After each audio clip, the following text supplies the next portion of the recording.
Hi everyone, good day. I'm so excited. You're welcome to another episode of the encouragement series.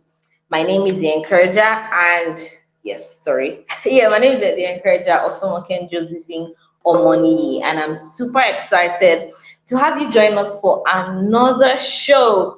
So if you're watching, please send this link to someone that needs to join. We're going to be talking about mental decluttering. Mental decluttering. So let me just just give a few background on what the encouragement series is about, just as people joining. So basically, like I mentioned, my name, I'm a clinical psychologist, a life purpose coach, and a trauma and recovery practitioner. So basically, I help people. So I'm talking about teenagers, young adults, live a life of purpose, move from pain to purpose. And basically, I like, encouraging people towards becoming who they are in totality, right? So this encouragement series, we started off officially in 2021, yeah, the later part of 2021, where we're having conversations about mental health, conversations about different areas of life. All right, so we've had conversations like my mental health as an international student, my mental health after a loss, my mental health as a first time mom, as a first time dad.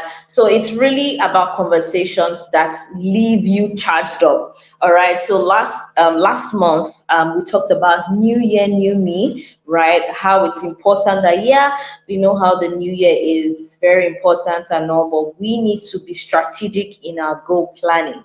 And for this month, I have my friend, my brother, my colleague. He's my senior boss. He's loaded. All right. We're gonna be having a conversation about mental decluttering. Okay. So please send this link to someone. The YouTube page is the Encourager Consulting Group, and we're gonna have a swell time. Trust me, we're gonna have a swell time. So grab your glass of water, coffee, juice, whatever, and join us for this amazing session. Like I mentioned, the topic is mental decluttering, and I don't want to start the conversation without bringing up our guest, but we need this topic. Like, this conversation is needed because a lot is going on where I am currently. I'm in Nigeria and basically the world. So it's important we learn to declutter.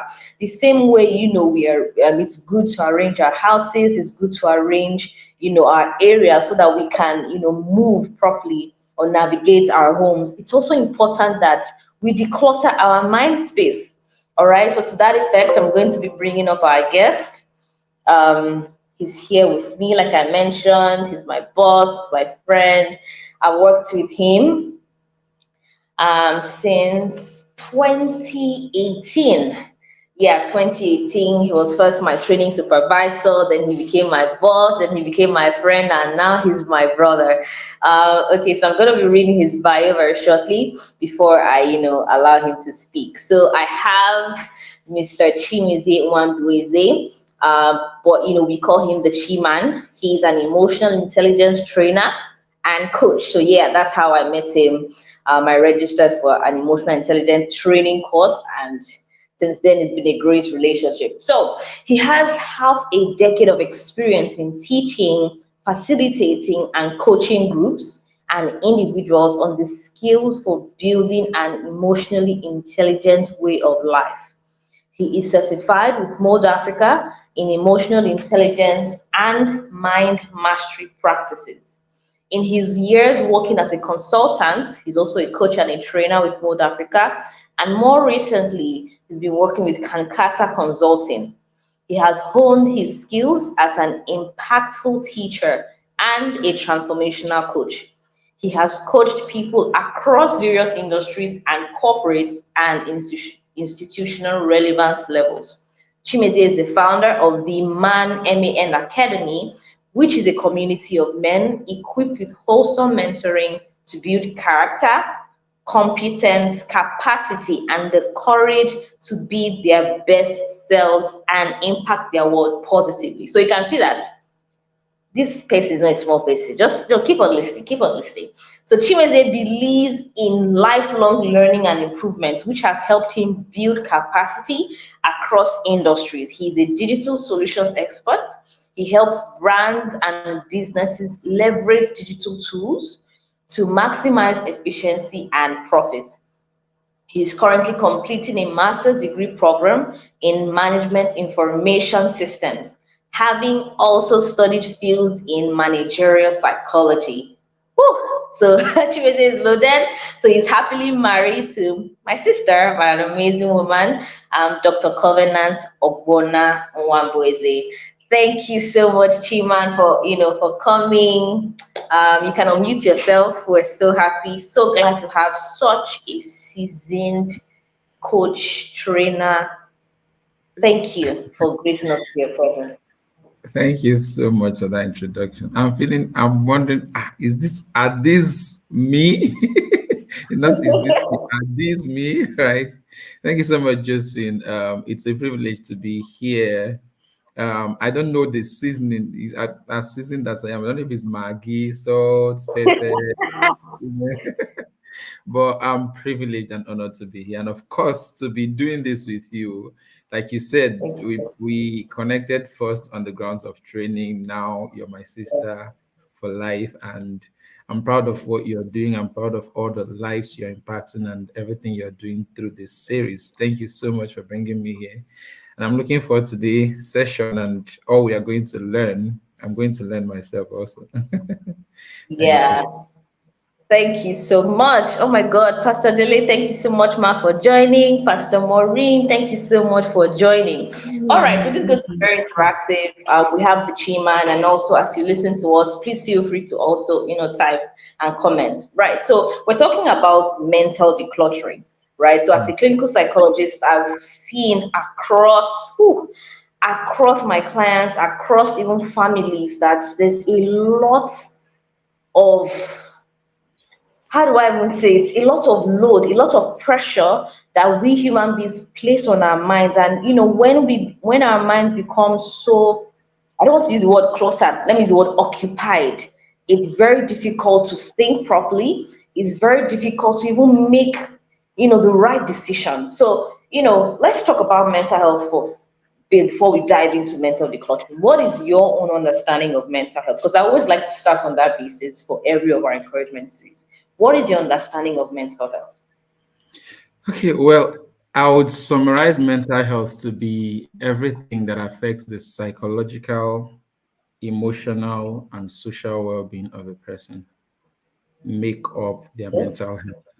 And I know in a place like Nigeria and Africa, when we say psychological, people start thinking madness and all of that, but that's not it. It's everything that affects how we think, how we feel, and how we relate with other people, how we socialize, as it were.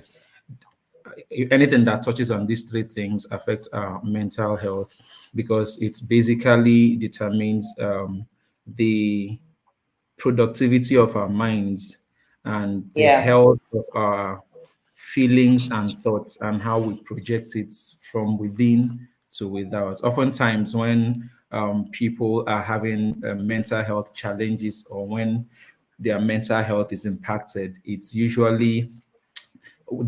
expressions that we see, it's the expressions that other people feel and experience, and they feel, sometimes it's someone who seems to be so easily irritable and all of that, and maybe this Yeah. person is not this way, but it's because there's an imbalance in their with their mental health somewhere, and the best way they know how to deal with it is to lash out, to be irritable and all, because it's inefficiency with the strategies of managing all of those, which you wouldn't blame a lot of people. We are all learning and growing, even, and that's why this discourse is very important.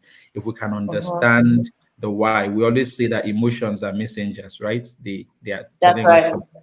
Yeah, oftentimes when we miss the message, we handle the situation very poorly. So anything that affects our psychological, emotional, and social well-being deals with our mental health. Amazing. Thank you so much. So just to summarize, what I usually say, very good definition of mental health is, the way you think, the way you feel, and then the way you behave. Very, very simple. And just like you said, I totally agree with you. Our emotions are messengers. So now, mental health, our mind, mental decluttering. So what exactly is mental decluttering, or what is mental declutter? What does it mean that, oh, my mind is cluttered? What does that mean? And then what are the common manifestations? How do I know, oh, okay, this is my mind is cluttered right now? Okay, first off, if we understand the concept of clutter, let me start from the physical, Basics, expressions of yeah. clutter, so that we can understand that. So if I say there's a lot of clutter in my space, in my Mhm. parlor, in my room, it means things are scattered all over the place. There's a lot of, and those things can be useful things. So clutter is not necessarily that it's dirt, right? Yeah. My clothes can be strewn all over the place in the room. My shoes are scattered all over the place, and it constitutes clutter. And until I make Mhm. time to gather them, fold the clothes properly, arrange the shoes properly, and all of that, so that the room will become clean and organized, it will still remain cluttered. And also, then there are also the fact that there may be clothes in there that I no longer wear, but they are occupying space that could have been kept for something more useful. There are books or things that I'm not never going to use again. Boxes. If we go back to our mothers as children, those very big trays and stuff that are always in Nigerian homes, right? And you've never seen your mom Right. use it before. And sometimes you're like, Mommy, declutter, clear these things. You're not going to use them. Mhm. So if Give we it bring out. so exactly, if we bring that also then into mental clutter is like the um those excessive thoughts, worries, distractions, and unresolved emotions that we just keep holding. And like I said, that's why I use a physical example. Some of these things can be useful if properly organized, if properly managed, if properly regulated, if properly channeled and used. But because they are all just jumbled up in there, they are all over the place, it constitutes clutter. And the thing with clutter is clutter doesn't allow you to maximize the space and the efficiency of the room. In the same way, when we have mental clutter, unresolved emotions, things that are distracting us, things that are wearing us out, thoughts that are all over the place, unresolved emotions that are all over the place, they begin to occupy the productive energy, time, Hmm. and space that you could use for more productive things and for more efficient, management of yourself. Amazing. I like, two things that you said, that clutter doesn't necessarily mean that it's not useful, that is Mhm. bad. Mhm. So there may be things that I may be thinking about, but I don't really need it now. Like you said, maybe I'm sorting out my clothes. So meaning I can sort out my thoughts. I can sort out, oh, like you said, unresolved emotion, these distractions. I'm asking myself, do I really need this thing at this moment? So Mhm. amazing. Like I'm like, yeah. Because and then another thing, the second thing you said was it prevents us from being productive. Like I'm not able to maximize, my mind. So take for example, I'm in my office now, and then there are books everywhere scattered. I would feel very small because everywhere is jam packed. It would, prevent me from thinking straight. Okay, same thing with our minds. But now that okay, everything is arranged, I'm able to maximize. Okay, this is my table, my ring light, and everything. So even for mental decluttering, when we're able to, just like you said, when we're able to sort out the thoughts, sort out the emotions, the feelings, everything, even Mm. some disorganized thoughts, then we'll be able to think clearly and make the right decision. Yeah. So two In things. fact, Clutter is not necessarily bad. Yeah, go ahead. no, no, finish up. Yeah, two things you said. Clutter is not necessarily bad. So if you're listening and you're thinking, oh, these thoughts in my head, they are very, very bad. Not really. Oh. If you're able to, sort them out and, delegate, okay, this thing I'm thinking about, can someone else do it for me?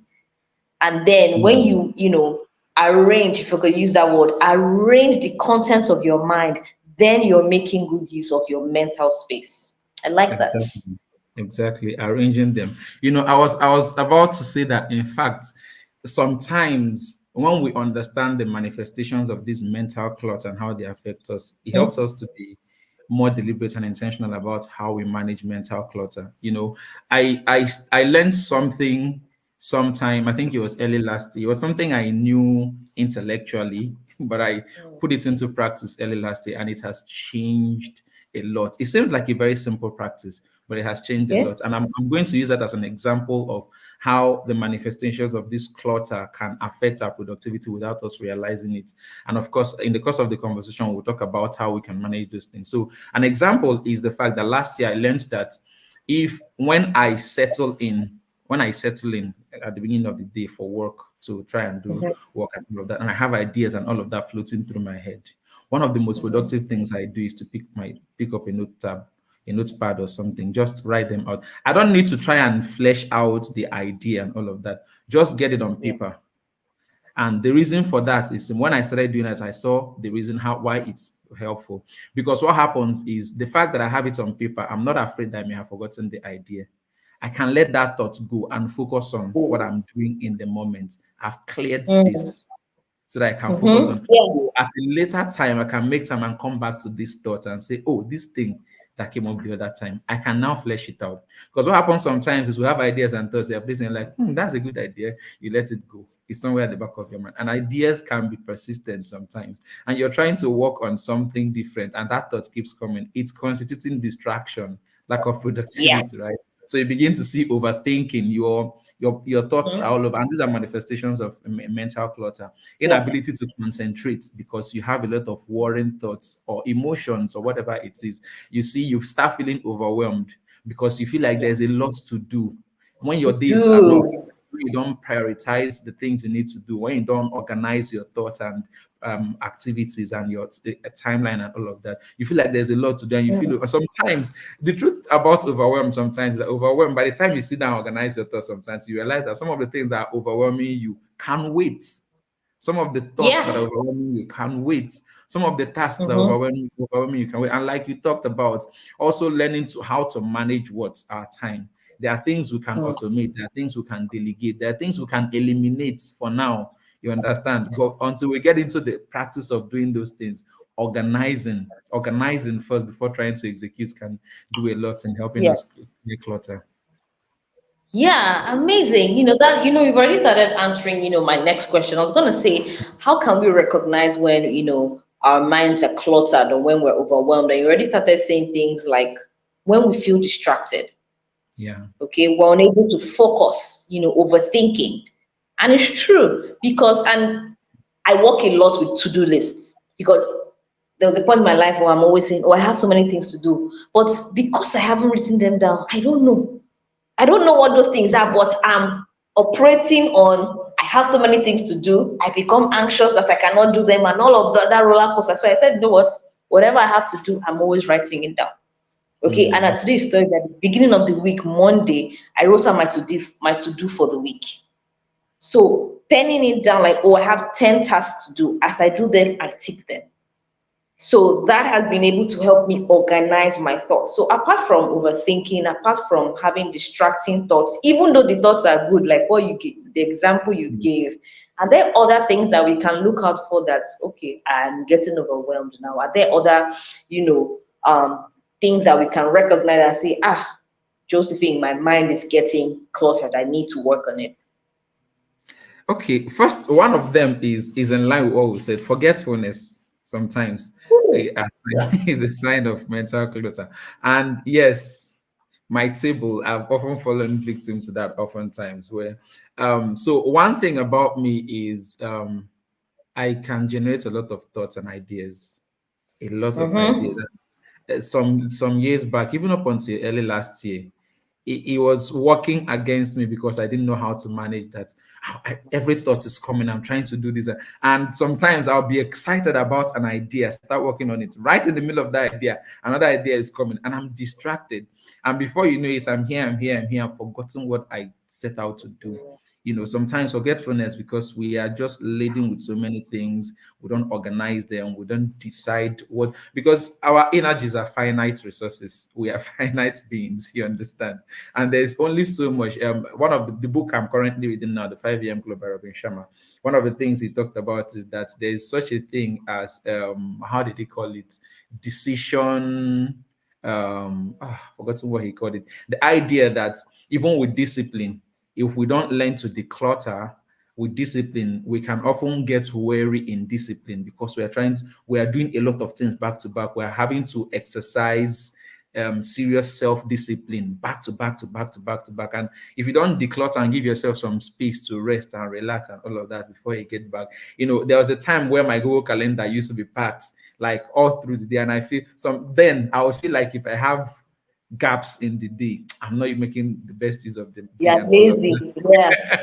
You understand? And what happens oftentimes in those, I look back now, I realize oftentimes I never get everything done because I'm trying to be disciplined, jump from this one to this one, and all of this. So forgetfulness can come in because you're trying to do everything at the same time.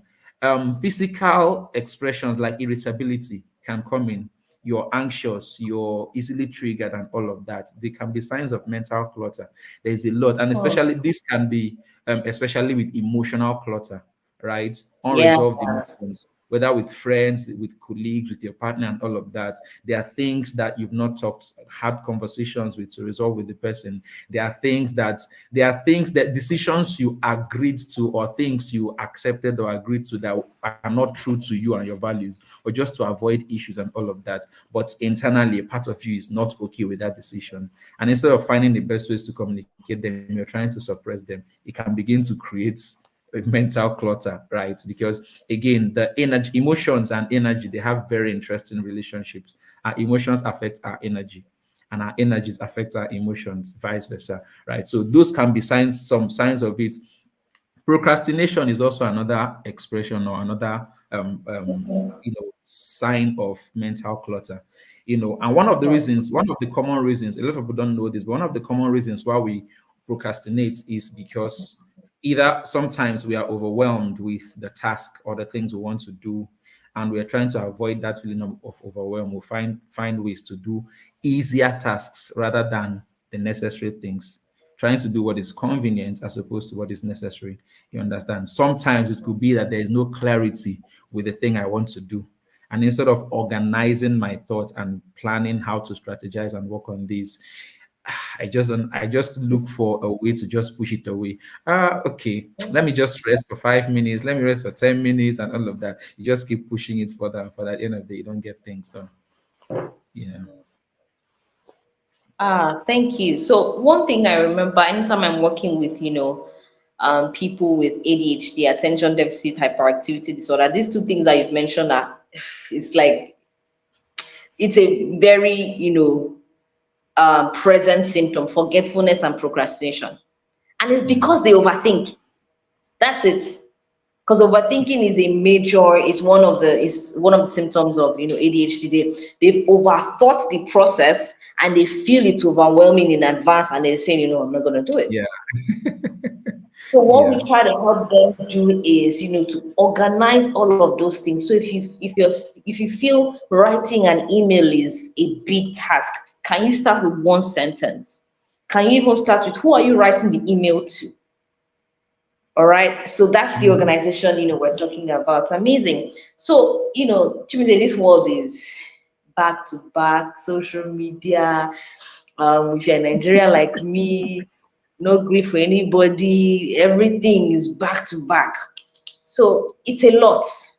So what Mm. are some of the common sources, or so that we can watch out for these sources, so that we can know, ChiMan has said this is a potential source of mental decluttering, so let me guard my mind. So what are some of the sources you know, that causes mental decluttering, so that we can guard against them and prevent them? Because I believe, so that if I know that if this is a door, I'm closing this door. ChiMan has said in the encouragement series, this is a source, so I'm closing the door. So what are some of the sources of mental clutter in our world today? The very first thing that I would say is information overload. Hmm. Information overload in our time, and it manifests itself in so many ways, right? So the first is that there is a lot of information out there. a lot of advice, a lot of counsel, a lot of strategies, a lot of tips, and all of that. And sometimes, especially if you're trying to figure out what to do with yourself, you're wondering, so what exactly am I supposed to do? This person says this person says that. There is easy access to information, but on the flip side, there's also easy access to improper information, incorrect information, misguided information, misleading information. So information overload creates mental clutter when there is a lot coming in, but your capacity to process and handle them is limited.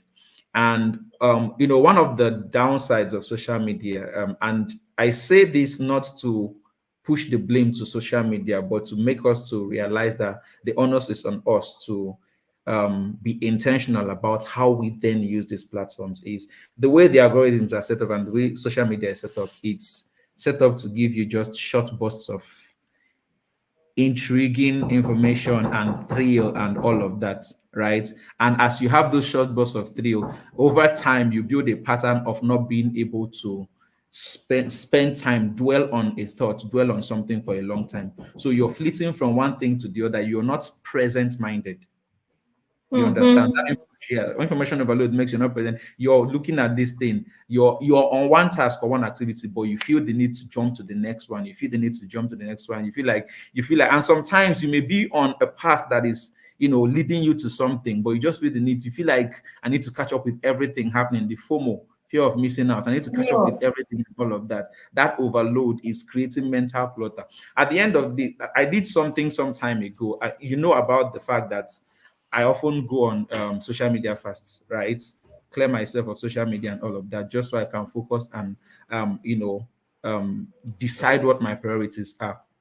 One day I sat down, I was thinking about, I realized that, sometimes where I'm reading this, I flip to the next thing. It's an entirely different line of thought, but it still seems like it's something wonderful and amazing and interesting to know, and this and this. And I asked myself, so where is the place of organizing? You've flipped through like 25 different things right now. What is the line of thought or action that you're taking from everything you've done now? What exactly? You're all over. It's information overload. It creates mental clutter. So at the end of the day, you come, your mind is thinking this, your mind is thinking this, your mind is thinking this, your mind is thinking that, but you don't have a firm sense of direction. So information Hmm. overload is one of them, right? And it's sadly we don't realize, or we don't see these patterns. It's not like it's obvious to us when we are in the loop. I saw a movie some time ago. The person said, when you're in the loop, you don't understand how the game is being played on you, right? So because we are in the loop, we don't realize how we are, being used as variables in determining how more and more the loop is reinforced and all of that, how the system is reinforced. And that leads us to oftentimes wanting to multitask, which is another effect of technology and how it affects this thing, mental clutter. Because we often talk about multitasking as a superpower, and in a sense, being able Hmm. to do more than one thing. There is a place for it, and that. But ideally, if you want to go Wow. deep, if you want to go deep, and if you want to be able to have some balanced, healthy sense of your mental health, multitasking shouldn't be your default mode of operation every time. You should learn to focus on one thing, be present minded, be focused on this thing, finish the task, complete the task, move on to the next. But because of technology and the improper use and management of technology, you see someone, maybe you're an employee, maybe you're a business, maybe you're even a creative. You set out, I want to write today, I want to spend the next 2 hours writing. After 5 minutes, you've opened Instagram to check. We'll watch this for a little while. You go and do this one. You go to YouTube, watch this one for a little while. You come back. You leave fragments of your thoughts and creativity on so many things. You spread yourself thin, and you're not able to focus. And at the end of the day, the thing with this whole thing is that it eventually creates a cycle, because you're not able to Mhm. manage your focus and attention. you're not able to achieve the goals you want to create. Because you're not able to achieve the goals you seek, you reinforce in yourself the idea that you don't keep to your word, you can't, you're not disciplined and all of that. Because that is reinforced in your mind, you begin to feel bad about yourself. It affects your self-esteem. Because your self-esteem is affected, you're looking for a distraction to run away from the thoughts and the idea that you are not good enough to yourself, and you go back into the loop and the cycle of seeking those distractions, which in the first place were the things that sent you into the loop, and it creates a loop. I don't know if you understand what I'm saying. So Wow. it's Yeah. we have to watch out for those things. We have My to watch out for. God. And then there's Wow. social pressure. There's Go a social ahead. pressure aspect of it. Yeah, there's a social pressure. You know, I think it was my dad some time ago who said to me, this was like 4 or 5 years ago. I can't remember. I think it was my dad. He said it's very funny how this our generation, we are comparing ourselves with people just because we are seeing in real time or what they are showing us as their life. Part of the reasons why sometimes people go into that mental overwhelm and listen is that comparison. You open Instagram, Comparison. your classmates that you finished secondary school with some years ago, you see pictures of them in the UK, a vacation, this place, and all of that. And automatically, because you saw somebody's picture, you begin to tell yourself that your life is worse off. And you begin to wonder Yeah. to yourself, why am I not measuring up and all of that? And all of those create unhealthy thoughts and unhealthy mindsets that we build, and we begin to feel like I need to blow quickly. I need to, do this. I need to find something to level up and all of that. And sometimes you're actually in process. Sometimes you're in a Mhm. process that is taking you to, the goal and the life you're supposed to create. And processes take time.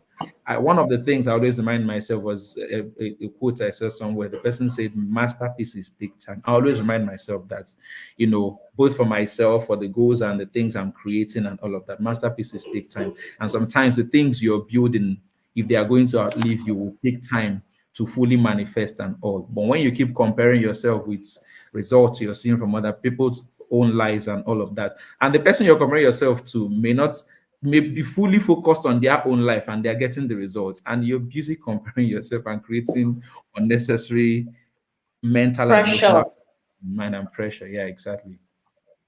Wow, wow, wow. Thank you so much. If you're just joining us, you're welcome to this month's edition of the Encouragement Series. We're talking about mental decluttering, and we've had quite, inspiring and mind blowing conversations from our guest, the ChiMan. And so currently we're talking about, different sources of mental decluttering, of mental clutter rather. And that thing you said about multitasking, I'm like, hey, because sometimes I feel like I'll talk to myself, focus on one thing, just focus. But for someone that is gay, like me, feeling, what about that one? What about that one? You have other things, just focus. So it can actually be a lot. So yes, I'm gonna be firmer on myself in that decision. If I tell myself, oh, I want to do this, focus on if is it just like I just finished a challenge today, and that's all I did for February, and it's okay. But like you said, like another thing, pressure, societal pressure. You see this person, doing this one, that same person also starting another business. So we feel pressured and we feel, oh, I need to multitask. So multitasking doesn't always mean you are productive. Yeah. It's good though, because we have a lot of things to do, we have a lot of expressions and potential, but we still need to watch it. Are we really being productive? Amazing. And you mentioned some things about tech, which I think we've already understand. Technology, social media, and it's important because so for someone like me that runs an online business, so online businesses because I have two. So Mm. you just I want to post, and then you see one reel. Instagram can be very funny. You see one reel, you click on the reel, you watch it, they bring up another reel that is different from what you just watched. So it's a lot, back forth. Somebody's doing, someone is getting married, another person is talking about the person that is not getting married. So it's a lot, back to back, back to back. So we really, really need to be careful. And even that comparison thing you talked about, and I loved the way you ended the Chiman, we need to understand that we are different and we're not on the same race. I heard someone say that everybody they airport, but they don't go the same direction or the same Exactly. destination. Exactly. Even everybody that you're in the airport, some people are going to local airports, some people are going to international airports. Even the people on the same plane are not going to the same destination. So when I understand process, I'm content with my state, I'm content with my season, and I trust the process. So my Bini name or Sonoke means what God has given me, I am satisfied. So if He has Mm. given me this fan, for example, it's an electric fan, and I see that my neighbor has AC, no problem. I celebrate with that person. But if I have this fan, I'm content with it. Because contentment has I think what you're talking about understanding process. Once we are content, we are not agitated. Once we Mm-hmm. are content with our situation or our process, we are not, okay, what do I do to match up with this person that has TV? What do I do to match up with this person that has AC? Me, I only have a small fan. Unnecessary pressure. So we Unnecessary. really need to that's it. We need to be careful about technology. It's good, but like you said, the onus is on us to take responsibility and choose. And that's what I've done. If you're listening, it's possible to do it. So for my phone, generally, 11 p.m. my phone shuts down. I've set setting, I put a timer on my Instagram that if I spent a couple of, minutes on Instagram, it's okay, they'll nudge me. Oh yeah, time to go off. Because we need to put structures in place. If not, we'll just keep on going with the flow. And we don't know that we have eye gates to our minds. Even if we feel, oh, I'm just scrolling, they're entering. You've seen a Yeah. picture of the person that got married. You've seen a picture of this person that got a job. Or let's not even talk about LinkedIn. I would like to announce that I have gotten so it's a lot. It's a lot. You, So you technology know, I just can wanted to chip in there, yeah. especially with the comparison thing and process. One of the paradigm shifts that helped me to overcome this kind of pressures for myself is learning to, once I understand what I'm supposed to work towards, what Yeah. I'm working towards, or what I'm building towards, learning to enjoy the process and enjoy the person I'm becoming. Um, Hmm. because oftentimes we are our eyes are fixated on, let me get to that place and I'll be happy. Let me get to that destination and I'll be like this person. No, for me, it's about, this is what I'm building. And I've come to realize that every journey, every goal, every task, every objective, every business, everything we are building, the most important attainment you get from it is who you become in the process. Hmm. I The often say when process. I speak to people regarding this that the version of you that will get to your final goal objective will be drastically different from the version that started it if you did your job well. That's it. And that's learning to appreciate that process, that growth. Oftentimes, like today, I was doing some sort of audits myself, and for example, this year, part of my targets this year was to improve my exercise routine and all of that, get fit and all of that. So I set a structure, started tracking my workouts and all of that, actually deliberately created an Excel sheet to check every exercise I do. Yes, I did that. I'm actually going to publish the scorecard on Instagram tomorrow. And it's because it's part of the systems I built for something I was working towards, the Manifest Tribe. I wanted to work with 30 persons to help them manifest their goals for the year. But I decided to focus on myself at this point and all of that. And I realized while I was going through it, I was happy. I wasn't happy because now I can do 1,000 push-ups. I'm not far from that. I'm not gotten there. I wasn't happy because now I can do 300 push-ups or sit-ups or whatever it is. No, I was happy because I looked at it, and the metrics I had at the beginning and the metrics I have now have shown growth in every area and consistency and greater ease and all of that. And I was proud of that on myself. I'm enjoying the process. I like that I'm Yeah. showing up every day. I like that even on days when I wake up and it's very cold, I still wear my running shoes and all of that, go do my workouts. And at the end of the workouts, I'm happy. I'm like, yes, you showed up, celebrate yourself. Hmm. And for me, it's about focusing on my growth, not For about growth. any other person. I know what I'm building towards. It's me. Mhm. I'm unleashing the Chimezie that God had intended to be. And the Chimezie he intended to be was never meant to be a copy of another person. So I'll be Mhm. shortchanging myself and robbing the world of my genius, my magic, my uniqueness if I'm trying to look at somebody and compare myself with them and be like them. Nah, that would be Okay. absolutely unfair to the world, So Yeah. important to know. Thank you so much. So if you're watching, please like this video and subscribe to our YouTube channel so that you'll be, notified when we, go live like this or we post a video. Thank you very much. So still on this digital space, because that's the world we're in now. Mm, How can we deliberately take breaks? Because I think we've established that breaks, taking breaks is good.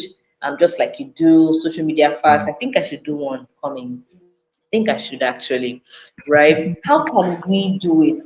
Like, is it that you uninstalled your social media, or how can we just guide us on some strategies, please? Okay, so what I'm going to do is I'm going to first factor in the fact that we are at different phases in our journey with this, so that I don't just give a straight jacket recommendation.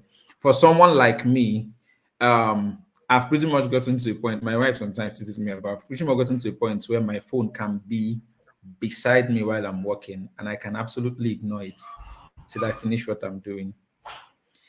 Wow. But it didn't start there.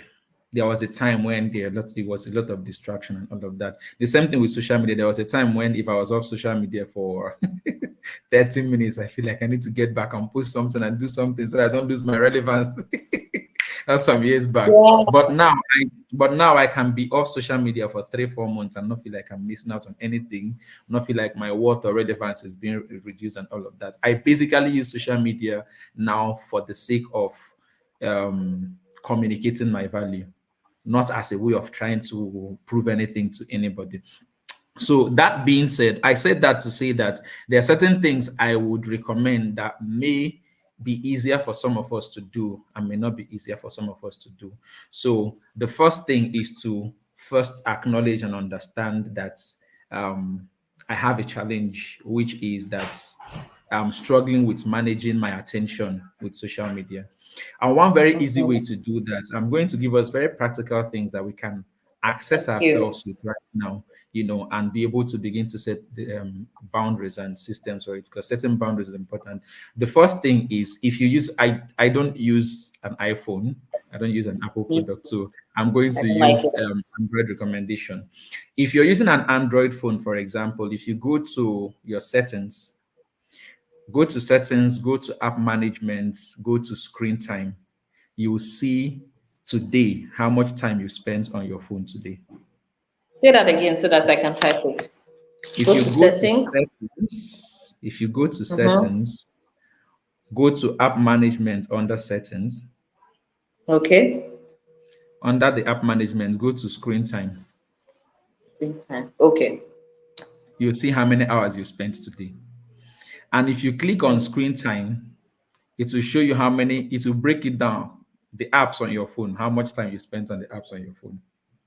So the first time I did this, I remember that it was still afternoon, then sometime around 1, 2. When I checked this and opened it, I can't remember whether it was Facebook or WhatsApp at the time. Like I said, remember I said this was just afternoon around 1, 2, and I realized I had already spent over 5 hours on an app. Can't remember if it was Facebook or WhatsApp. I'm like, you let me just check this, 5 minutes here, 15 minutes there, 25 minutes there. You don't realize. And so when you sit down and say, I don't have time in the day, Hmm. if you properly audit your time, you You realize where your have it. attention is going. You understand? So the first thing is to understand the scale of um, the time that you're robbing yourself that could have been put into the person you want to be, the goals you're pursuing, and the things you say are important to you. But those things are being dispersed across distracted times and moments on these apps. You understand? Some of us, if we check that now, if you're sincere with yourself, we ask people to drop how much time they are seeing on their screen time today, you may be seeing 13, 14, 15 hours. And if you Mm, consider the fact that you have 24 hours in a day, and of that 24 hours, you probably use 6 to 8 hours for sleeping at night, which means mm. give or take, it's 16 to 18 hours you have to spend on the day. And then you've already spent 12, 13 hours on your apps. That tells you a lot about how much the attention is going. Now, that being said, if you understand that, then it becomes important to set boundaries. And I'm going to talk about setting boundaries with creating a sort of effective use of your digital attention, and then also managing focus when you're working. I'm going to give examples with what I do myself. So currently, for example, I have, when I wake up in the morning, in fact, because my day starts the night before. Once I finish this, today is crossover, so I'm going to stay up later than usual. But normally, once I finish for the day, usually by 8:30, my phone goes on sleep mode. I set it that way. It goes on sleep mode because 9:30 is my current sleeping time. I started to sleep by 9:30 because I like to wake by 4:30. And so I ensure that 1 hour to my sleeping time, no screen interaction anymore. I started this year. And there's science to back that up, that the rays Yeah. that enter our eye from phone and all of that, they have an impact on our brain activity. You want to Mhm. calm your brain and get your brain to a relaxed mind, to instruct your subconscious. And part of what I do with that is that I am very careful about the things I spend my time thinking and conversing in the last 30 minutes to 1 hour of my day. My wife knows that we do that. So I often use that time to reflect on gratitude, reflect on God, reflect on the goals, the things I want to do for the next day, strat and all of that. So I don't do any screen time. That helps me to settle in and sediment these things in my subconscious, and it prepares me so that when I wake up in the next morning, so oftentimes I wake up the next morning and I have some fresh ideas on some of these things. And when I wake up in the morning, I don't pick up my phone. As a matter of fact, I created a morning routine, and this is important also. Create a predictable morning routine that can help you set a routine for yourself. That gives you your first win and victory for the day. And that morning routine should be devoid of digital devices. Wake up in the morning, do some workouts, do some meditation, some reflections, some journaling, some gratitude, spend time on your devotion or meditation, whatever is important to you. Do some reading before you pick up your phone. Now, for some of us, it may be difficult at first because it's not a pattern or routine you're used to. Yeah. But start with small targets. Don't try to spend the first 3 hours of your day without devices if it's not something you're used to, but start with small Yeah. steps It's and not all of that. sustainable. But once you get into that habit, you begin to see that you're building a habit and routine of, you know, focusing your time and attention on the things that are important, starting your day with that before you go into your destiny. And then a second practical thing I do is all my apps, Instagram, Facebook, Twitter, LinkedIn, all of them have a maximum 1 hour time limit for the day. It's a setting also on my phone. I can't remember the boys under settings. I set my apps in such a way that if I have spent 1 hour on Facebook for the day, it shuts down, and that's it for the rest of that day. You understand? And I do that for all the apps. And It so shuts down because of or it gives you a reminder. Sorry to cut you short. It shuts down or it gives you a reminder. it shuts down. Once it gets to a minute to the time on the screen, it Yeah. shows you have a minute, you have less than a minute before the app goes off. Once that 1 hour So I'm going reaches, it shuts down, and that's it for the rest of the day. And I have come to a point where I don't succumb to the temptation to go back and extend the time. It's that time, it's that time. That's it for the day. So because of that, it makes me now to be more intentional about if I want to enter Instagram, to asking myself, what am I entering Instagram to do now? for. Exactly, what am I entering it to do now? And when I go there, my wife often catches me sometimes when I go on Instagram. I open search because oftentimes I want to check content from some certain people to learn, see what they've posted and learn. And sometimes I open the search, and maybe sometimes my attention, I click on this and I'm like, Chimezie, this is not what you came here to do. I literally say it out. Chimezie, this is not what you came here to do. And I get back to what I came to do. And if that helps you, instruct yourself, be intentional about what you're doing with and on the platforms. That would help you And another thing I do is to not, like I said, I don't use social media or these platforms as I, I don't factor them into the priority of my day. So oftentimes they are factored in as rewards, right? So if I've not spent, for example, if I have the next 2 hours, by the time I finish my morning routine and settling to work for the day, if for the next 2 hours I want to read or research on this or do some work and all of that, if I've not completed that 2 hours, I'm not going to go on Facebook or Instagram or anything. So it's a consequence, it's a reward. And because I use, okay, maybe this would be a good time to talk about this because it's a practical. So I started doing something. I use what they call the Pomodoro technique in managing your time and focus. So the Pomodoro technique is basically, if I set out the next 60 minutes to 90 minutes for work, I break them Mhm. into chunks. I'll use 25 minutes for focused work. I'll give myself 5 minutes break. I'll use another 25 minutes for focused work, give myself another 5 minutes break. And by the time I do that for 3 cycles, about 90 minutes, I'll give myself a longer break, 20, 30 minutes break. Now it's usually within the 20, 30 minutes break that I would check Instagram or Facebook or any of those things, make a post that I want to post. The 5 minutes shorter breaks, I don't use them for screen time. I use them to walk around, go and drink water, stretch Right. my body, Yeah. sometimes listen to music and all. Because that short break is just to refuel so that I'll get back to the creative work I'm doing. So I do that as a habit and all. And over time, it has become easy for me to drop. Like that's why I said right now my phone can be beside me while I'm working and it Wow. doesn't, because basically now when I work, I have an app and I can recommend that. I have an app, it's called Pomodoro.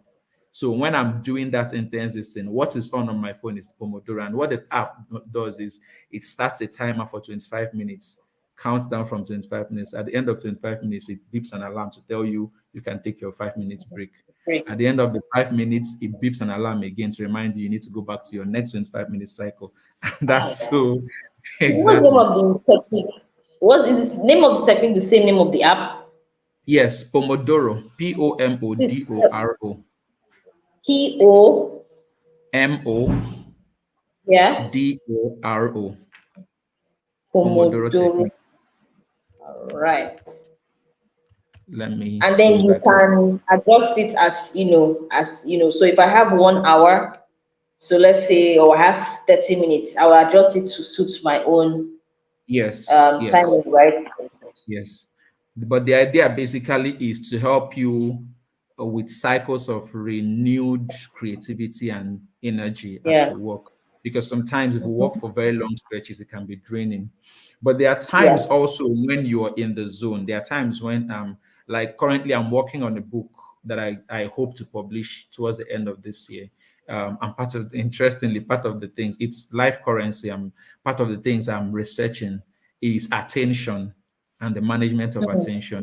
And so there are Yeah. times when I'm researching on the book or writing out some parts of the manuscript and all, I'm in the zone and I could be there for 60 minutes, 90 minutes and all. I'm not feeling drained because ideas are Mhm. coming and I'm writing. In those times, I allow myself to go and disregard the breaks and go all out and flesh out everything I'm fleshing out, and then I can take my long break.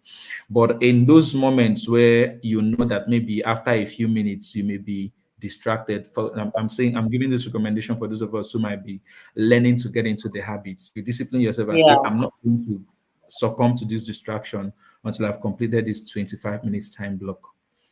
So those are Hmm. very practical. And another thing which is actually the basic, the foundational, is starting our day with intention, right? And this is where we'll talk about having your to-do list. What do I want to Yeah. accomplish? What's my goal for today? Right, write them all out, set them into priority. A simple technique you can use for that is what's it called, some Eisenhower matrix. The Eisenhower matrix, it's basically write out everything you have to do for the day, draw Okay. line, get a sheet of paper, divide it into four, into a quadrant. Cool. You do on top left, you write urgent and important. Top Mm-hmm. right, urgent and unimportant. Bottom left, not urgent and important. Bottom right, not urgent, not important. Look at everything you have to do, fix them into the appropriate boxes. Start with the urgent and important tasks. Set them as your Yeah. first priority, you know. and start with them. Then, because oftentimes we avoid the necessary important work because it's difficult, it's hard, we want to go and do the easy unimportant. And by the time we Yes. do that, we run into a place where we are now struggling with deadlines, the things that are important to us, we've not accomplished them. It now creates greater mental clutter. So Mhm. that very act of clarifying what is urgent and important, what is important to you, and that can also then help you know what you can automate, what you can delegate, what you can eliminate. There are things that are not urgent and they are not important. They can wait. Yeah. The world is not going to die. There are Mhm. things that are urgent, that are urgent but not important. You can delegate them, or there's things that are not urgent but important and can be, you can push them to a later time in there. You can delegate them if you have the wherewithal to People. do that. If you work with Yeah. teams and people, you even have networks of people that you can leverage, their expertise and all of that. There are things that can Yeah. be automated. They may be important, but they can be automated so that you cut down time and have more space in your time for other productive work. So those very important strategies can be very helpful. There's a lot we can share, but for the sake of time, I don't want to keep overloading. But these are very simple things. Use your Google Calendar. We all Yeah. have, use your Google Yep. Calendar to plan your day and your time. Fixing Yeah. things, and that brings me to, let me say this as the last thing. I believe that one of the most important time management tools, I've said this before, it's not popular opinion, but I think that one of the most important time management tools is the word no. Let me explain. Setting Mhm. boundaries. Yes, setting boundaries. Um, and this is where I remember I decided to talk about this because I'm talking about Google Calendar now. One of the things that Google Calendar helps me to do is that it gives me a snapshot of the day, things that have already been fixed for the day and all of that. If I open it, I see, okay, I have this for today, I have this for today, and all. And sometimes people would place demands on your time, your attention, your energy, and all of that. And if honestly you look at your time, your schedule, and all of that, and there's no way you can fit it in, sometimes we'll find it hard to say no to people. We'll feel bad if we can't help people at a certain time. It's okay to say no. It's okay if you can't fit into your schedule and all of that. And this is very important, especially if you're someone that schedules in self-care. I have a day in my calendar that I don't do much external work. It's mostly reflection, study, me time and all. And initially, on those days when people call me, okay, this and this and that, it Mhm. could be people I'm working with, working on all of that.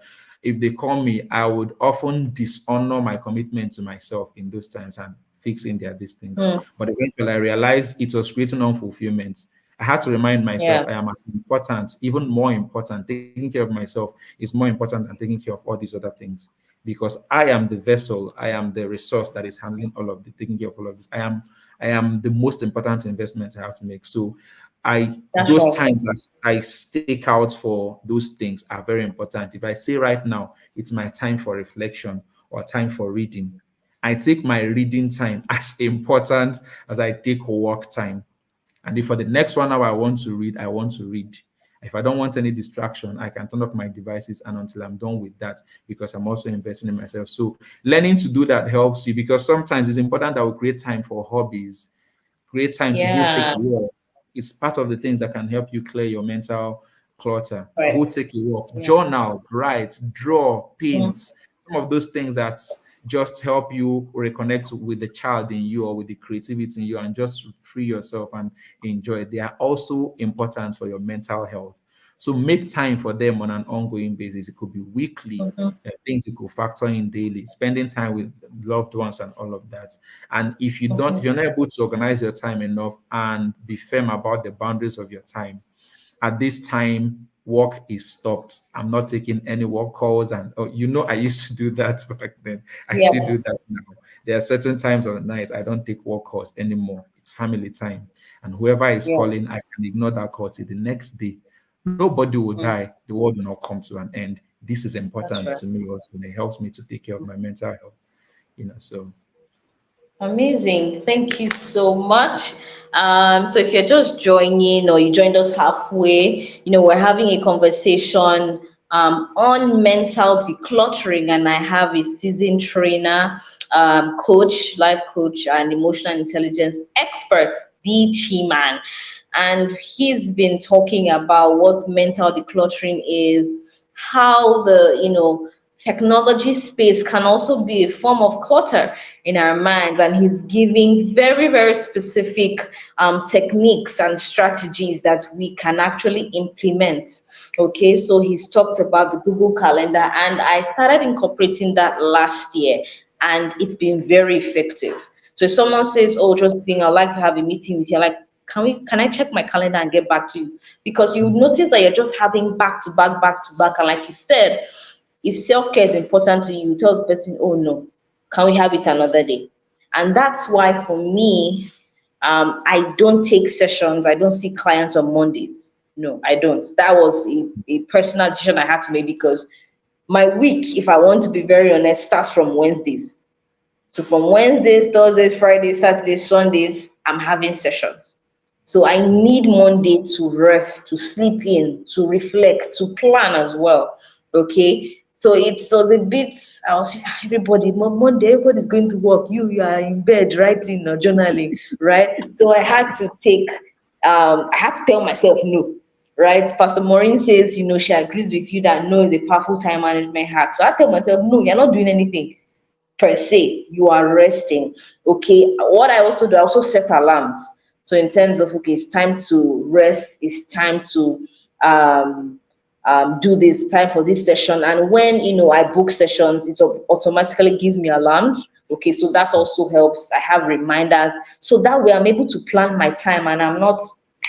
That's why I don't really like impromptu meetings, although we can't run away from them. But I try not to say yes to all of them, Yeah. because it Yeah. disrupts my planning. So these are the tools and techniques that Chimezie has talked about. Boundaries, very, very important. We need to set mental boundaries. If you know, and this, what we're talking about, applies to anybody. So if you're a student and you're working together, or you are a mom, or you're a parent and then you're working, you have a business, you have children, you can practice all of these things, because it could be a lot. All right, and you can put structure in your life so that you are not overwhelmed, because as Chimezie has said, when we are overwhelmed, we are not at our best. Yeah. And we need to be at our best to fulfill purpose, to be happy, to do the right things, to make the right decision. So we always need to check that. Very quickly, and we're rounding off. Please, if you have questions, you can type it in the chat room. If you haven't liked this page or subscribed, please do so. So very quickly, is there a relationship between emotional resilience and how can it contribute to mental decluttering? So in terms of we talked about one of the things that could form as clutter is unresolved emotions. So Yeah. emotional resilience, mental decluttering, is there a relationship? Oh, yes, there is. There is. I think about that, and the first thing that jumps at me is better stress management. So, um, Yeah. uh, I'm thinking of how to define stress in a way that fits into this. So, let me talk about the fact that emotional resilience deals with our ability to recognize, especially difficult emotions, understand them, and take the right actions to resolve them, right? And Yeah. are you still with us? All right. Yes, So I can. the more we grow in our emotional intelligence, the stronger our resilience, and the quicker the time it takes us to resolve issues, to handle emotional issues. So the more resilient I am emotionally, the Mhm. lesser the time it will take me to handle difficult situations and emotions, which means that I'm better able to jump back. Like, one way we define emotional resilience as it were, is the ability to bounce back ability, right? If you Mhm. see a resilient tree, when there are very strong storms and all of that, the storms may bend it, but it will still come back up, right? So that's the resilience there. And so if I grow my resilience emotionally, learn to understand my relationship with different emotions and under different circumstances, how things affect me and all of that, and understand why they affect me that way, and learn to deal with that, why, resolve that very quickly and all of that. Over time, it's quicker for me to acknowledge this, take care of it, and move on from it. And that helps me to better manage stress, because when I don't understand the emotion playing out, or why what I feel in this situation, or why I feel this in this situation, or why it's affecting me this way, I don't know how to handle it. Oftentimes we sweep them under the carpet. Oftentimes we just push them aside and all of that. We want to move on and keep doing what we are doing, but you can't be productive or focus and do well when you are so for those of us who are married, I'll give an example, a very practical example that we can understand. If you have a misunderstanding with your spouse, I don't know if this has happened to you guys. If I have a misunderstanding with my spouse, and the moment we're having a misunderstanding, if it's not resolved and I'm trying to work, there's a large part of my mind that is unsettled.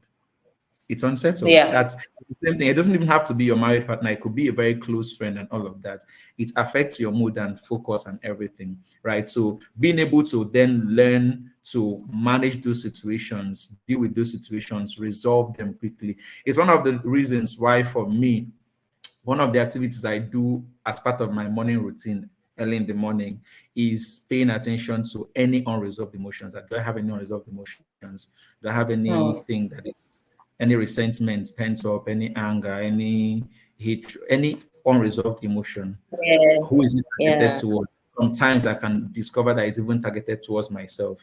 Am I feeling bad about myself or something and all of that? Why am I feeling that way? It's part of the things I do early in the morning. Resolve that so that I let off that energy and start my day with strong energy.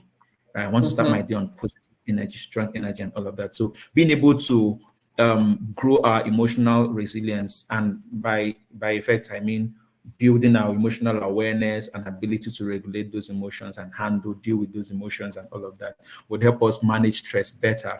It will help us, it will enhance our problem solving skills, right? Yeah. There's research that has shown that creativity and problem solving have a correlation with emotional intelligence. If I'm better able to learn how to manage emotions in different situations. Another example of that is, I often talk about the fact that this is a known fact in emotional intelligence. Anxiety and excitement are very similar in Yeah. their expressions and manifestations. The only difference is the story you're telling yourself.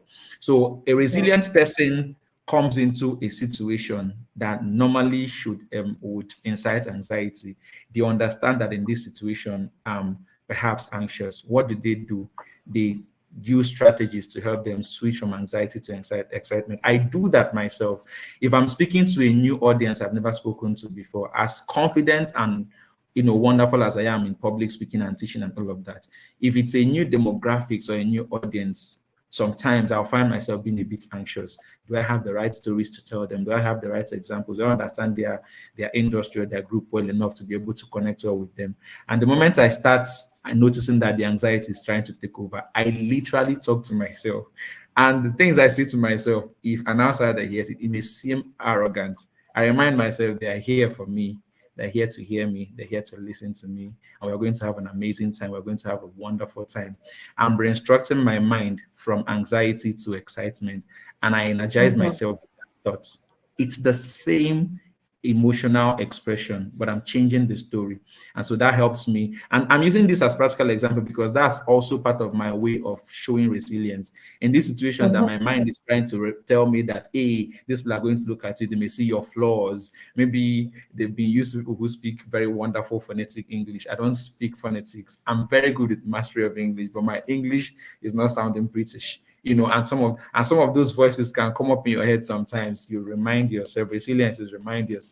I employ optimism there. I remind myself Yeah. I am here to deliver value, and these people are going to learn from me. They're going to have an amazing time with me. They are going to be blessed just by being in my space. And that changes the energy, that changes my mindset around it. So it can help you solve problems, it can help you be more confident, it can help you manage stress, it can help you manage stress much, much better. Amazing, amazing. We have a question in the chat room with Dr. Tobiloba Joe. He says, excuse me. Sorry. Thank you. How well does a good sleep life influence mental decluttering? So Oh, meaning absolutely well. relationship between good, yeah, Absolutely well. So I used to be some 10, 11 years ago, I used to be of the group of people that don't sleep away your life. You know, those mathematics they give you that if you sleep 8 hours every night, that you are wasting one third of your life. That's bull crap. That is yeah, nonsense. With all due respect, that's nonsense. Research has mhm, shown actually that good sleep, and this fits into when I talked about the fact that these days I wake up by 4:30, and because I wake up by 4:30, I ensure I go to bed by 9:30 no, normally because I want to get at least about 7 hours of sleep. which is The research recommended. shows, yes, there's what they call what's the name of this thing? Oh, a states that your brain gets into that it requires long sleep between from about 6 to 7 hours for your brain to get into that state. REM, REM. You can go Okay, and Google it. REM good sleep. eye Because movement. yeah, exactly. REM sleep is actually it's in that state that your subconscious is more susceptible to information and reorganizing of thoughts and all of that, and helps to put your mind in a state where when you wake up, the first few hours of your waking, your mind is Yeah, more attuned to creativity and all of that. It's part of the reasons, like I said, I decided consciously this year I want to wake in by 4:30. It's cool, it's quiet, everybody is asleep. That's when my brain will be most productive. So I want to give myself sufficient sleep that when I wake up by that time, my brain is in a phase and state where I can settle down, do my devotion, do my meditation, do my reflection, and all of that, get the best of the day before everybody wakes up, and I am set and ready for the day. Good sleep is absolutely important. There's a lot of very. research that people who are sleep deprived would have the tendency to live shorter. They have the tendency to be less productive. They have the tendency to be less competent with people management. A lot of research, like there's a lot of research around sleep. Sleep is important. Don't let anybody make you begin to want to sleep 3, 4 hours a day. It's Yes, not. It's not healthy. Sleep thank helps your you. body to recover. It helps your mind to recover. It helps your subconscious to draw thoughts from your conscious and drop things in the reservoirs of your mind and all of that. And that's one of the reasons why it's important for you to ensure that the last hour of your day, be deliberate and intentional about the things you instruct your mind in the last hours of your day. I say this to people every time. Be deliberate about the things you instruct your mind in the last hours of the day. It's the reason why some people recommend reading at night before going to bed, journaling at night before going to bed, reflecting Yeah, at night, and thank meditating at night before you. going to bed.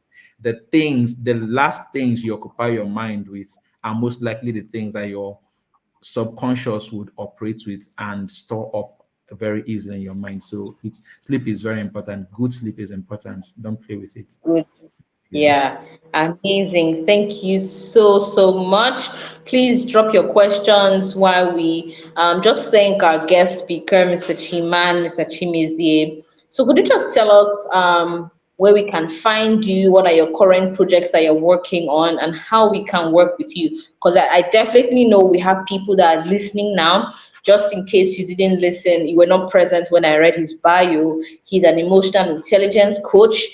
He's also skilled in mind mastery. So if you're finding it difficult to navigate your emotions or to take charge of them, you can also engage him as well. He also runs a Man Academy. So I want to talk about that and how we can work with you. Oh, okay. There's a lot of ways now. Actually, you can connect with me. So first off, right now, as it has to do with social media platforms, I'm most active on Instagram, and by Okay. extension, Facebook. Right. I'm not that active on Twitter. I'm active on Instagram. My handle is at I am underscore the Chiman. Um, Okay. I'll type Now it do that. out. Continue. I'm Okay. typing it. So at I am underscore the Chiman. That's my handle. How can you work with me? The first is currently earlier this year I launched what I call the Manifest Tribe. The idea of it is to work with 30 persons to help them manifest their most important goals for the year. But I'll be relaunching an updated version of it by I think June, first week of June this year, to work with people who are intentional about that. The idea is to help people clarify their goals, their vision, and not just for the year, 5-year plan, break it down into what is your most important vision for this year, and help you to set systems of productivity and habit formation to help you ensure that you keep track of it for an entire year. If you go on my Instagram bio, you will see one of the pinned posts is details of that. You can find that there. That's one way you can work with me. Currently, I have a worksheet I created for that. There's a post I made on my Instagram handle, um, the manifest handbook. If you go on that post and type manifest, you will get the link to get that worksheet. You can easily use that. I made it free. It was supposed to be paid for those who get into the community, but I made it free so that more people can get access to that and use that to help themselves create amazing years. Also, I do coaching, productivity and habit formation coaching for individuals and groups and organizations. Of course, I'm an emotional intelligence coach and trainer, and I can work with your group, your community, or you as an individual to help you with personal growth, emotional awareness, and resilience, and all of that. And at the moment, I am also working on a book I call Life Currency. I did a webinar at the beginning of this year on that. Yeah. Yeah, you were present in the webinar. So I'm working on the book for it. The idea is that over the past 2 years, I have discovered that the directions and the tides of our life, the influences that impact the direction or the flow of our lives, can be anchored on about 7 pillars, what I call the 7 currencies: time, energy, attention, money, health, relationships, and words, our words. And if we understand how to harness these 7 currencies, if we become more intentional about those 7 currencies, we can literally change the course of our lives. I'm working on that book now. I think sometime in September, the pre-order link will be out.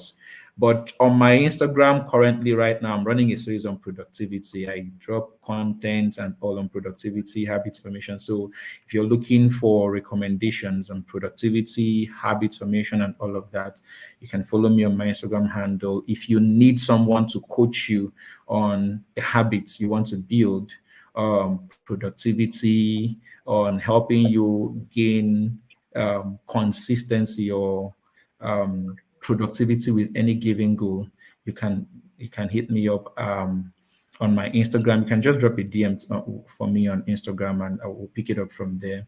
And I am also the founder of Man Academy, like she said. So for the guys who are on the call, Man Academy currently is free. Like I said to the community members, eventually, I think by middle of this year, it's going to be subscription based for any new persons that will come in, because I'm currently working on a curriculum for the academy to have a firm curriculum we can use to build character, competence, credibility, and courage to be the best version of yourself. So for the guys, you can join the Man Academy. If you go to my Instagram profile, you'll see the link to join the Man Academy. Monthly sessions, and starting from March, we're going to be having weekly virtual sessions where we have conversations around everything that can help you become the best version of yourself, from fatherhood to destiny to purpose to productivity to relationships to career, finances, and all of that. We have conversations about that, conversations around everything that can help you become a the wholesome person you were meant to be. So those are the things I do. And of course, if you follow me on my platforms, you'll find out more and more ways that I can be of help to you. Thank you so much. Amazing. Thank you so much. Let me also add, he didn't mention this, but if you would like to improve your reading habits, the ChiMan is there for you. I think it was 2020 or 2021 when I joined your reading platform and I was able to finish a book.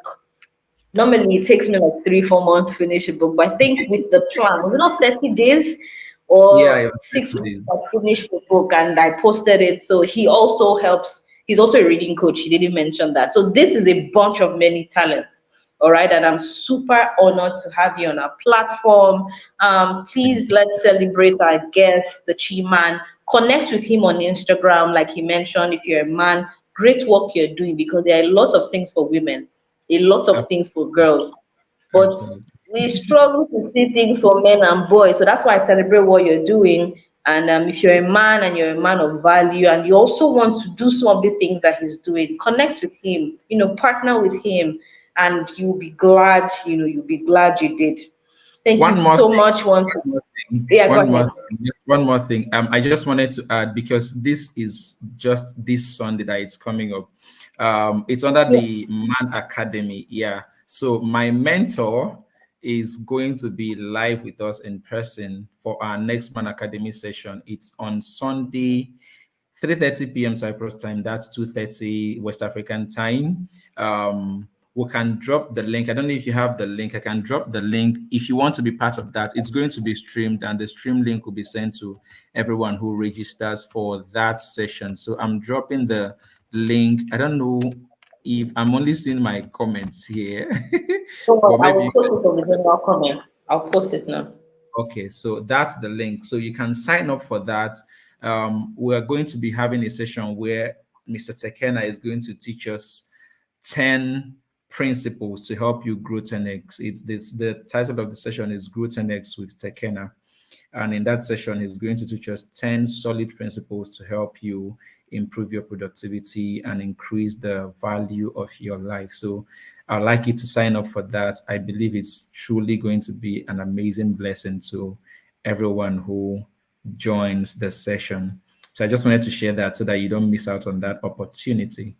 So thank you so much, Josephine. It's been an amazing time. It's been a swell time with us today.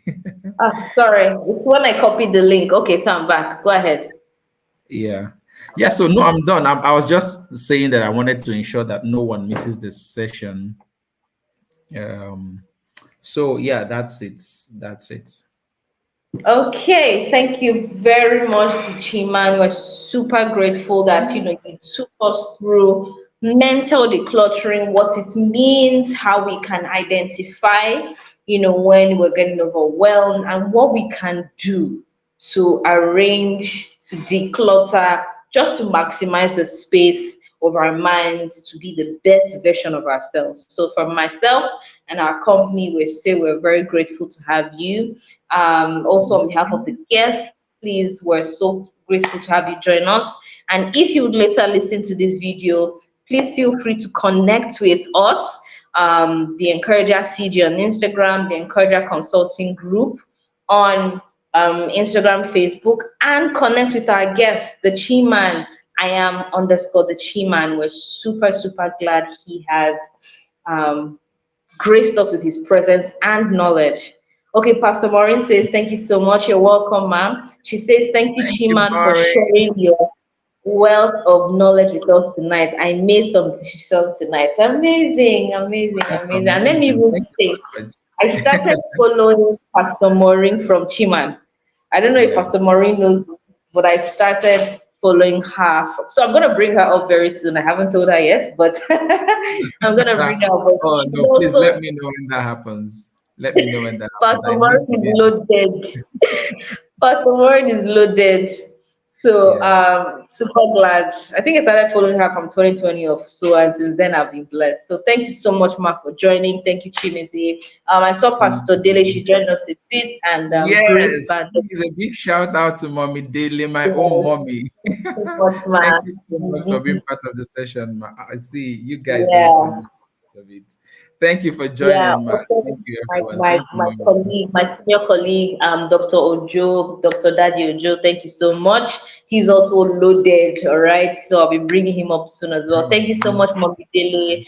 We're super grateful. All right, so we'll see you next month. Next month, so it's the last Thursday of every month, 8 p.m. West African time, and let's have another conversation on our mental health and how to be productive. So till then, bye.